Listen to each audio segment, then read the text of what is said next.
కోకిలమ్మయే హేలగ పాడుచున్నది నవకోరక రాగము. కోకిలమ్మయే హేలగ పాడుచున్నది ప్రహేళికలన్ పగిలింపరమ్మికన్.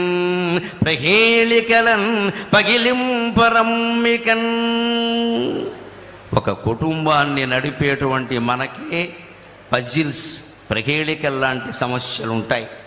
ఒక రాష్ట్రాన్ని నడుపుతున్న వ్యక్తికి ఎన్నుంటాయో నాకు తెలుసు, నాకేమీ తెలియని విషయం కాదు. ప్రహేళికలు అన్నీ పజిల్స్, ఆర్థికమైనవి, మానసికమైనవి, శారీరకమైనవి, పార్టీ పరంగా ఉండేవి, ప్రభుత్వ పరంగా ఉండేవి, ప్రజల పరంగా ఉండేవి, అనేక రకాలు ఉంటాయి. వాటిని ఛేదించడానికి ఉపాయం ఏమిటంటే రాలిన ఆకు మేల్పసిడి రాగముగా చిగురించు. చెట్టు కింద రాలిపోయిన ఆకు రాలిపోయిన 15 రోజులకు చూడు మళ్ళీ పైన చిగురాకు రూపంలో కనిపించింది ఖచ్చితంగా. అలాగే అన్నింటికీ ఆశాదీపం ఉంటుంది, ఖచ్చితంగా వెలుగుతూ ఉంటుంది. మనం దాన్ని అందుకోగలగాలి. ఎండుదై వ్రాలిన మ్రోడు జీవరసరమ్య శిరస్సున పైకి లేచు.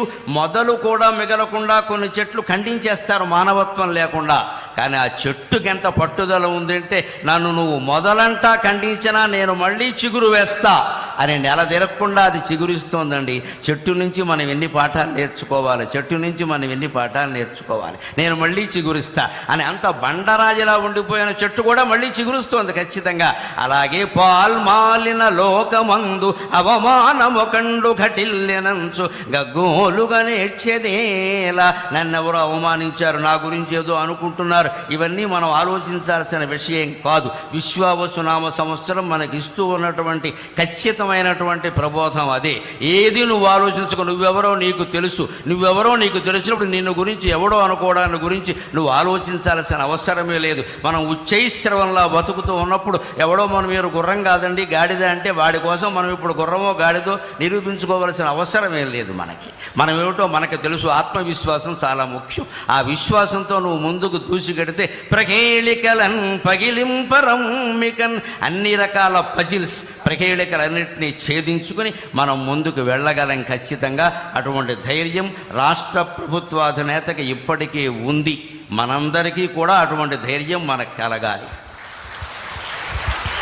ఆయన ధైర్యమే ఆయనకి శ్రీరామ రక్ష, ఆయన ధైర్యమే మనకి శ్రీరామ రక్ష. అందుకని వచ్చే సంవత్సరం విశ్వావసునామ సంవత్సరం ఆంధ్రప్రదేశ్ ప్రభుత్వానికి బాగా అవసరం. కాబట్టి నిజంగానే విశ్వావసు అంటే అన్ని రకాల బంగారము లోహాలు అన్నీ ఆంధ్రప్రదేశ్లోనే లభ్యమై భగవంతుడి దేవల్ల అన్ని రుణాలు తీరిపోయి వారు ఆశించినట్టే స్వర్ణాంధ్రప్రదేశ్గా రూపొందుతుంది అని స్వర్ణ భారత్ ట్రస్ట్ సాక్షిగా మనం భగవంతుని ప్రార్థన చేద్దాం. స్వర్ణం ఉన్న చోట స్వర్ణమే ఉంటుంది. ఇది స్వర్ణాంధ్రప్రదేశ్ సాధించాలి అంటున్నది స్వర్ణ భారత్ ట్రస్ట్లో. నాకు నిన్న ఈ ట్రస్ట్ గురించి కూడా ఒక వార్త నిన్ననే పేపర్లో చూసి ట్రస్టు అధిపతులకు నేను నమస్కారం చేసుకున్నా. 14 ఏళ్ల క్రితం బొంబాయిలో తప్పిపోయినటువంటి ఒక కుర్రాన్ని ఈ ట్రస్టు వారు చేరతీసి 14 ఏళ్ల పాటు విద్యాబుద్ధులు చెప్పించి వాళ్ళకి జీవితానికి అవసరమైన వృత్తులన్నీ నేర్పి మళ్ళీ బొంబాయి తీసుకెళ్ళి ఎక్కడ పనిచేశాడో అక్కడి నుంచి వాళ్ళ తల్లిదండ్రుల వివరాలన్నీ తెలుసుకుని వాళ్ళని పిలిపించి వాళ్ళకి మొత్తం మీద ఆ అబ్బాయిని అప్పగించారండి. నిన్న పేపర్లో చూశాను. అందుకని మా అమ్మాయి ఇలాంటిదైనా దీప గారిని నేను ఆశీర్వదిస్తూ ఉన్నాను. నిజంగా ఇంత ట్రస్టు నడుపుతూ ఇంతటి మంచి కార్యక్రమాలు చేస్తూ నేను చూసి ఈ ట్రస్టు ఇంత గొప్పదా, దీనిగా నేను వెళ్ళబోతున్నదని నేను చాలా సంతోషించాను. నిజంగా దీన్ని ఆదర్శంగా తీసుకుని మనం స్వర్ణాంధ్రప్రదేశ్ నిర్మాణానికి ఎంత చేయాలో అంతా చేద్దాం. ప్రభుత్వానికి పూర్తిగా సహకరిద్దాం అన్ని విధాల. ముందు ఒక్క విజ్ఞప్తి, ప్రభుత్వానికి కట్టవలసిన పన్నులన్నీ రూపాయి ఎగ్గొట్టకుండా కట్టేద్దాం. అది చాలు, ఇంకేమవుతుంది. అది ఒక్క పని మనం చేసి మళ్ళీ ఏమండి నాకు అవకాశం ఊరికే గోక్కుండా మనం మొత్తం అన్నీ కట్టేస్తే అన్ని ప్రభుత్వాలు బాగానే నడిస్తే. పూర్వం నుంచి ప్రభుత్వాలు పన్నుల మీద ఆధారపడి నడిచే. అందుకని అవన్నీ మనం సక్రమంగా ఏదీ లోటు చేయకుండా కట్టేస్తే అన్నీ బాగుంటాయి. అటువంటి చిత్తశుద్ధి నిజాయితీతో జీవించడానికి, సత్యానికి ధర్మానికి కట్టుబడి ఉండడానికి నా ఈ ప్రవచనం ఏమాత్రం ఉపయోగపడినా నేను ధన్యుణ్ణి.